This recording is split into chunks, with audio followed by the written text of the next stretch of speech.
Welcome to this demonstration of Centralpoint, a leading user experience platform that considers all of your web needs in one singular solution. Centralpoint considers design of your organization, any design that you need to meet, including your integration with social media networks to connect you on the web. It also considers private sign-in of your members, not just employees, but perhaps clients or investors. It considers responsive design so that whatever design you have can shape, shift, and change into the needs of that mobile user so that one solution can serve multiple audiences. This navigation is inherited from the traditional site, but in mobile view. So these sites are responsive. They are able to cater to the needs of each user based on who's accessing it. And the rules over information and knowledge management we take very seriously. For example, within a site we have records, of course, we have modules. And these modules, when we search them, it's not just a question of finding that particular record. We might need to search alphabetically or by zip code or proximity search, find the nearest organization near you if you're a larger enterprise. When we find this record, and we might need to suggest to users based on what they're searching, we might need to use IntelliSense to say, did you mean this or did you mean that? As they find the information they're looking for, we also need to consider the geography of where the nearest facility or dealer might be. We have the ability to search records and download them. We might be looking for files. We might need to download those. We might need to even consolidate those into one zip file so people can easily access the files they need to from your site. We're also able to delineate the difference between members and non-members, how many records show per page, printer-friendly output, social media integration, basically all the best of the web has to offer built into one platform, including the ability to delineate who has the access to see this record and who does not. Do we want to prompt people to sign up to gain full access, whether that mean subscription or some type of an enrollment? When we access the record itself, it's not just the record we're looking for, but rather all of the information which might relate to that record. So in line with Oberlin, we may have hyperlinks that automatically appear within the text. That means that any matching words that might be found in this ecosystem of knowledge will automatically cross-reference and link to one another. We may need to download files, videos, PDFs, blueprints. We might need to see those in a pop-up viewer.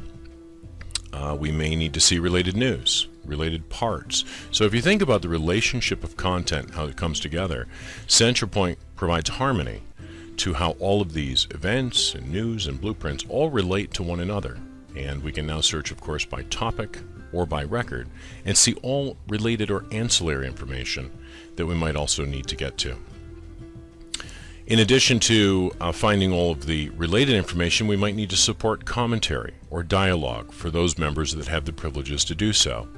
So as people post their comments, we can see the threaded discussion within the site to see what people have to say about the particular thing. Or they might need to rate the usefulness of that record. We might need to group things based on their taxonomy or track the hits and clicks of each record. So all of these best practices, many of which are forgotten about in other platforms, are built into Centralpoint to provide you with the best possible digital tools to help you be competitive within your market. Tools like accessibility, printer-friendly, email to a friend. All of these elements are built in to every single record within Centralpoint, so you don't have to worry about it. Even search engine optimization. As you add your content and add your pages, it passes through that filter to make sure that it's tagged properly for search engines. And it's not just about finding records and downloading them. It might mean purchasing items. So whether your solution is e-commerce or we're selling a marketing report, we might need to purchase that item. Here we're updating the quantity of the cart to show that ordering products, coffee cups, hats, mugs, whatever it might be, or ordering blueprints or an Excel spreadsheet are all things that we can do. We might also need to consider a community. So the whole notion of blogs and those thought leaders who prompt these discussion topics. In this case, we show Martha Stewart, who has written an article on healthy hearts. And of course we have a bio on the blogger, we have that blogger's articles, and then we have the rating and the commentary of the users who participated in that blog. So it's not just about content and getting people to the right web page, it's about an ecosystem of knowledge. What do your experts have to say about it? What events might be available, where I might need to register for these events. So there's a whole interaction taking place of all sorts of different content, and all of that content needs to remain organized for the benefit of the search portals and those that need to find it. As users are looking for content, they need to search, and they need to find precisely what they're looking for. You may need to integrate content from other sources into your ecosystem of information, which we also support, and we'll discuss that later. But even if it's an ordinary web page, whatever the case might be, we need to manage it all within a construct that does not require reinvention, it does not require a lot of programming, and this allows you to manage an entire ecosystem of websites. This Centralpoint diagram, unique to our technology, shows hundreds if not thousands of microsites all living under the main portal. Here we see the main site, and underneath of that main site we see all of the regions, departments, and here a store under a particular region, which is a website unto itself. Now this website could have looked different, could have its own URL, its own website, its own address, but this site can inherit content from that central point as it trickles out to your various markets and the various sites that you have. Here we see a smaller diagram of just the market within Ohio. And here we see a particular store in a community within Ohio. So however we need to compartmentalize that and segment your information for that district manager or regional manager or store manager, that's all possible from Centralpoint. That's really why we call it Centralpoint, because we need to centralize a lot of information for the benefit of a lot of different people. And when these users search that content, they need to be able to refine what types of things are they looking for. Are they looking for products or events or news? We might need to give them very specific search features so they're only searching certain types of content within certain periods of time that only relate to this but not that. So our thinking is if we give users the search tools that they need, they'll be satisfied each time because they can refine that search. And besides the public users, we also need to support your private members. Here we see someone logging in as a private employee to an intranet. Well, it's the same technology that's delivering this. This is just a private view for logged in users only. And we can of course have intranets, but we can have extranets and dealer portals and client portals, investor portals, all part of this main ecosystem, so that we do have one singular place for information. When users log in, we know who they are, we're tracking what they're doing, but we might need to go a little deeper. We might need to actually validate that they understand the information that they've just watched or looked at. So here we're going to ask a few questions. If the user successfully passes, we're going to show that this individual has passed the test, and we can even grant a certificate of completion to that user for having successfully passed the test. So that user experience goes beyond just the presentation of websites. It proves that John passed that test at that time.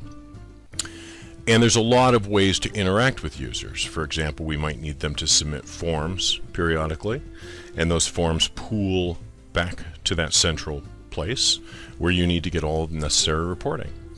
In other cases, we might need users to collaborate on contracts or policies or documents where we need to track every change that's been approved over time so that we can maintain the version history of that document. And that can come in a lot of different, it doesn't have to be a document, it can be any file. So when it comes to this record, here this user might have the ability to suggest a change, and they're making a recommended change to this document. So the changes made to any content to those users who have the privilege, we can also manage the workflow in the approval so that this change, when submitted, will be routed to the appropriate administrator who can review those changes and approve them.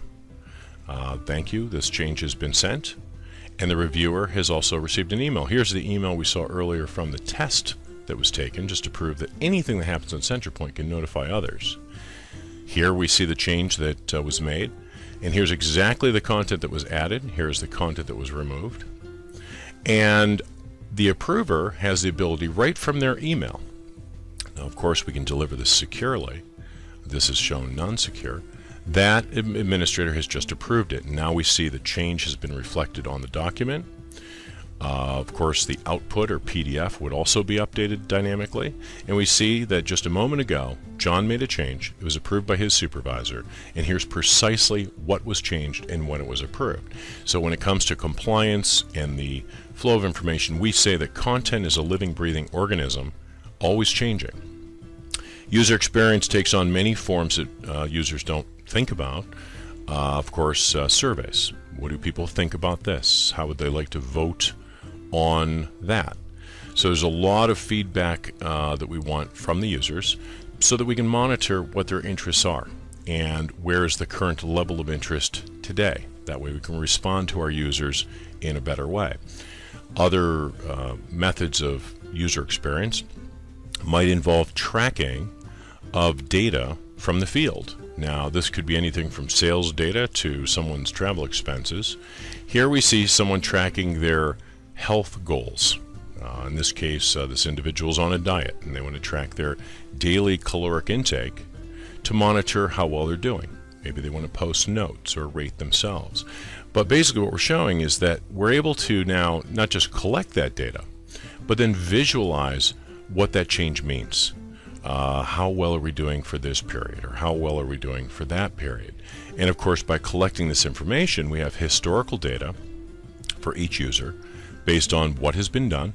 We can now compare that against others in that same community to see whether they're above or below a particular threshold.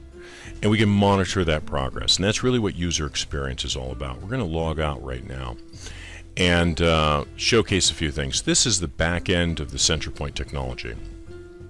We have a lot of tools turned on the left. The one I'd like to show you is that audience tree that we discussed. So in this case, we have a very small tree. Here we see a different example where we see a very large tree. So this is a nationwide organization that has, in this case, retail facilities in every state in the country, broken out by community. Now these could have been grouped by region, by district, but it all stems from one central point. You know, your parent organization starts at the top, and then we branch out and branch out. So for acquisitions or mergers, this is very helpful because we can now add new entities and new groups to the family, building that organizational wheel regardless of how complex it is for your organization. And there's no limit, by the way, to the depth of how far that wheel can build out. So this tree, just to show you, is what generates that diagram that you saw earlier, because it is parental. And there's a hierarchy that exists between each and every one of these organizations as a child or grandchild or great-grandchild, etc., within your site. Now, of course, with that large of an enterprise, we oftentimes have to set different people up as administrators of just their site. So here we see an individual being set up as the administrator of his local site found in Charleston, West Virginia, known as store number 404. And we can, or perhaps he's in control of all sites for West Virginia and Utah. So maybe they're a regional or district kind of manager. We can then say this individual has control over only these types of content. So of course your organization would manage the brand and the global messaging downstream, but maybe they can add their own 2 cents locally. Now we could have given him full control over his site. We could have managed reviewers to check his work before it goes live. So that whole editorial review process is built in, as is our secure authentication with your members. We integrate with Active Directory, LDAP, even custom authentication. This is important because not all of your people live in one place.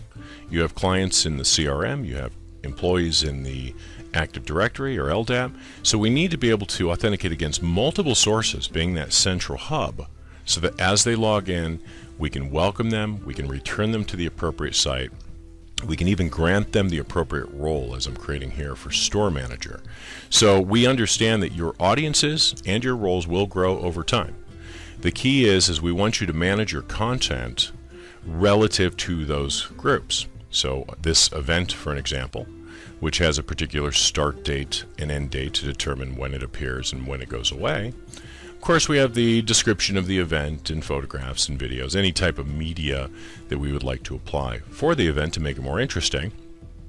The formatting of any content in Centralpoint is very easy to use. If you know how to use Word, you already know how to use this product. So to format this text, or to make it larger or smaller, or provide whatever fanciful formatting you want to do, is already built in to Centralpoint. Adding media like images, video, PowerPoint documents, very simple process to upload. This is also an opportunity for your organization to organize just those media assets so that you're not reusing and re-uploading things over and over many times over. Here we see a very large image. I could have resized that, but in this case I'm just going to choose to upload a different, smaller image just for demonstration purposes. But we support anything that you have. And by the way, spell check is built in here. The ability to manage actual HTML code if you needed to. And we're just going to import this photograph here of George Clooney. And there it is. Very simple to do. But the key comes to when we're tagging this record, because this record might relate to certain things. We call this taxonomy. This allows us to group and relate disparate things together. So this is found under these taxonomy types. We'll find them under those classifications. We might find this record only in Store 404 found in Charleston. We may find it in many different stores. We might find it in all of the facilities in West Virginia and in Nebraska. Or we may find this record, because it's global to everyone, tagged to all. So this will be a record that will appear everywhere. Finally, is this for a public user who needs to see it? Or is this for a very specialized type of user? So roles allow us to say, look, yes, it will be found in these locations, but it will only be found for those users who log in as a store manager, as you see there. And each time this record changes, we need to manage the history. Now, this is for compliance. Every time this thing changes, we can't just rewrite the old record. We have to save the previous version in case we need to roll it back. So all of these generic modules that you see here on the left would be named and renamed around the types of content you're used to dealing with every day. And that's part of the service that we would provide. We'd set up your design, we'd rename your content, we would bring your content over into Centralpoint. We'll get to that in just a minute. And each one of these modules can be configured and customized to meet your specific needs. So 95% of what you need to do for a winning web strategy is already built in, including design. The responsive design you saw earlier, controlled by sophisticated CSS, is found here. Now, you can manage any CSS you like. You can use Bootstrap, you can use our CSS, but the designs relate to multiple sites. This is great because we can now take one style and apply it to only sites in Region 5 or Region 4 or all sites. Even the elements that make up the design that you saw earlier, like our members only or our printer friendly or our company logo or the colors of the navigation, these are now in control in the hands of people who are not programmers. So although you can allow your developers to work directly with the CSS, very needed feature, if you don't have that level of skill, you don't need it, because we can now connect these values to the CSS, so it's dynamic CSS, so that someone with no skills could manage a very beautiful site. The other key point, we think, to an ecosystem of information, besides people having to log in, is how do we push content out to those people? Let's face it, people are getting a little tired of having to log into yet another place. So how do we push updates, whether it be a marketing update in a personalized way, out to those people who have shown interest in that type of thing? How might we send out for corporate communications a letter from the CEO to all of the store managers, across the country, that happens to automatically welcome that store manager on the anniversary of their start date, when they were employed. Welcome, it's been a year or 2 years. So basically what's nice about this is we can now dynamically serve the messages to the right people based on who needs to see it and based on conditional logic. And that keeps everyone in the loop. We also, of course, get the reporting for their activity. Or we saw earlier, our thought leaders, our bloggers, another term for it. How do we manage these authors who are starting these threads of dialogue?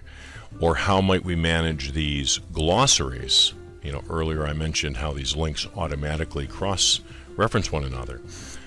How might we manage these online tests and exams? Here we see an exam, perhaps only for certain groups who log in. Maybe this is only an exam for store managers to get certified in Region 5. Well, this video or this document or collection of content, after watching it or reading it, we have to ask them these questions, whether they be essay questions or multiple choice, so that we can determine that they passed the test. And that test or exam proves to us that this person at this time passed this test and received this degree or this certificate. So again, another example of user experience, bringing it full circle. You won't see any other platform that offers this integrated within what it's doing. Or forms, because there's so many forms for people to fill out. Ordering product, donating money, requesting a day off. We need to be able to thank these people when they fill out the form. But then we need to, behind the scenes, route that form to the right person to be approved at your organization. Sometimes that might mean multiple people that we need to send it to in order or in succession. Once it's approved, the data we've collected, although it's in our system, we might need to move it on to other databases like your CRM. We might need to integrate or encrypt certain fields of that data. We might need to output certain file types. We might need to feed a web service. So what we're saying is that just like you need a central hub to distribute the content to all these people, you need a central hub to collect all of the stuff coming back so that we can see everything that's happened. And this gives us a receipt of every transaction that goes in and out of Centralpoint. So it is very much that hub and spoke mentality. Because we're collecting all this, we can now report on anything that you might want. We're tracking all the users, all the content. So we might need to see how are our donations doing, or how are our online sales doing, or show me a list of everyone who's attending the fundraiser or meeting this week, and make that list rather friendly so I can sort it. I can actually extract it into Excel. I can search it. So once we have the data, as you kind of feel the momentum picking up, once the Centralpoint ecosystem is collecting more and more information, well, of course, there's more and more things we can do with that. We can integrate systems, we can generate live reporting, we can even deliver those reports to people on a weekly or monthly basis. So there's a lot we can do. This is data sources. Basically, those reports that I'm showing you have the ability to output in fanciful charts, Google Maps, raw HTML, so that they're live. They're fresh out of the oven results of whatever information someone wants to see. And we never know what that's going to be. So we've built this to be very flexible so that whatever we're collecting, we need to report on that and show users. This is a very interesting feature of Centralpoint. You won't see it in any other platform, like many of these things. It's called data transfer. It's a data warehousing tool that allows us to either right now or on a scheduled basis reach out to other databases, IBM, Oracle, SQL, text files, CSV. It could be an old mainframe, whatever it is. Could even be a shared network drive. How do we reach out to a place and pull in all of those records and ingest them into Centralpoint, and along the way map each and every one of those fields? Sometimes we need to massage them or change them or scrub them or normalize them. But how do we set up this data map so that Centralpoint is constantly ingesting content into itself? We can also do this with RSS feeds, XML feeds, JSON feeds, so that wherever there's data out there that you need to get your hands on and pull in for the benefit of generating web pages or reports, we can do that. And that's what it's doing right now. It's ingesting and pulling in that data, mapping it appropriately, and you will see the records we've brought in. So that data transfer is now complete. There's a lot to this product, and you don't have to use all of it. I think the key is that you want to have a platform that has all of these things ready to go, so that when you need it, because it's not a question of when, it's not a question of if you'll need it, it's only a question of when, we need to set those things up, even down to the very complex workflow steps for your organization. We understand everyone's different. So the review process, for an example, for a new order, when submitted, goes to Bob, and then after Bob approves it, it then goes to Jim. So we need to set that sequence of workflow up so that the form, when submitted, or the order when received, of course the user fills out the form and we thank them for their new order, but after they hit submit or end their transaction, it needs to route to that workflow so that the right people approve it. And when it's approved, we need to then take that data and feed a back office system. So user experience platform is a pretty big definition. Gartner has done a pretty decent job of vaguely defining what it is. I think we do a very good job of defining precisely what it is. And of course all of the reporting and everything that ensues from this. So a lot of things we didn't touch on this demo, and we invite you to schedule a go-to meeting, a web-based demo with us. But some of the things we'd like to show you, besides the back end, we have a new front-end visual editor. So basically all these pages that we were looking at earlier, if you don't know where these records are managed or we don't know how to get to these things, think of it as a navigation tool. So that no matter what page we're looking at, what feature it is, all we have to do is click on that thing and it'll take us right to the record to update it. For example, here we're clicking on the design of the site. In this case, we're going to go to an actual record. So let's say we're previewing a record on the front end of the site, like this one. Well, we might need to just click to access the record directly. And that allows us to get right in there and edit the record. So it's an inline visual editor navigation tool that lets us find anything we're looking for and easily update it.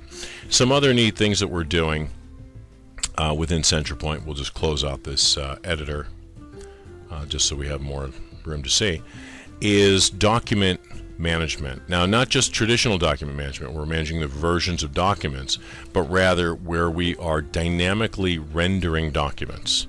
So a lot of organizations need to work with governmental language. They might need to work with boilerplate contracts. This allows us to pull in the templated boilerplate content to be reused for another reason. And that way we're always pulling from the latest, greatest library of elements in order to, give a client a contract today. We're using the latest things from just a moment ago, or policies, or any of that kind of business. We've done a lot in terms of DITA, D-I-T-A, Darwin Information Technology Architecture. Basically, how do we take the content in its smallest elements and reuse those elements so that we can simply drag and drop all that language to assemble the content that we need.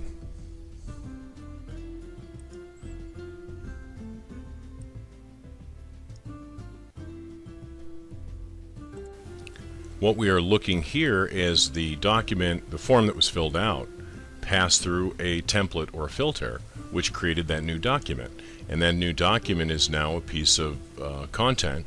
As we say, it's a living, breathing organism, so we need to consider how long is that contract good for, and how might we notify someone 60 days before it expires.